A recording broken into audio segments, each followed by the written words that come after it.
MLA जारिया आदि नारायणा ने भद्राद्री कोत्तागुड़म जिले के आश्वाराव पेट का दौरा किया। इस मौके पर हल्के भर में सिलाई मशीनों के लिए ऑनलाइन दरख्वास्त देने वाली 80 अक़लियती मुस्लिम खवातीन को सिलाई मशीनें फराहम की गईं। इस मौके पर खिताब करते हुए एमएलए ने कहा कि रियासत में कांग्रेस पार्टी मुस्लिम अक़लियती लोगों की तरक्की के लिए खुलूस नीयत से काम कर रही है और इसी के तहत अक़लियती खवातीन को बगैर किसी सियासी जाविये के शफाफ तरीके से सिलाई मशीनें फराहम की जा रही हैं।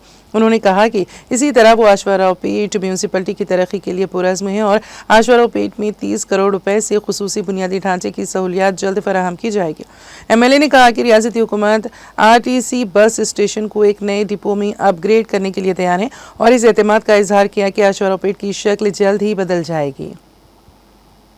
ఈ ప్రాంతం నుండి కనుక అసరాపేట నుండి డిపో ఉండగలిగితే ఇక్కడ నుండి కనుక బస్సు బయలుదేరితే అటు భద్రాచలానికి వెళ్ళొచ్చు, ఇటు సరిహద్దు ఉన్నట్టు ఆంధ్ర ప్రాంతాలు కూడా వెళ్ళొచ్చు.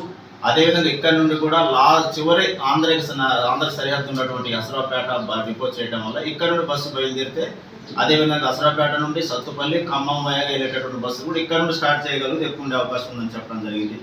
మరి ఎట్లా పబ్లిక్ మూవ్మెంట్ ఎట్లా నడవడం జరిగింది. ఇక్కడ స్పాంజ్ ఐలాండ్ ఉంది, పేపర్ బోర్డు ఉంది, కెమిలైట్స్ ఉన్నాయి, అదేవిధంగా అగ్రికల్చర్ యూనివర్సిటీ ఉంది, పాఠశాలలు ఉన్నాయి.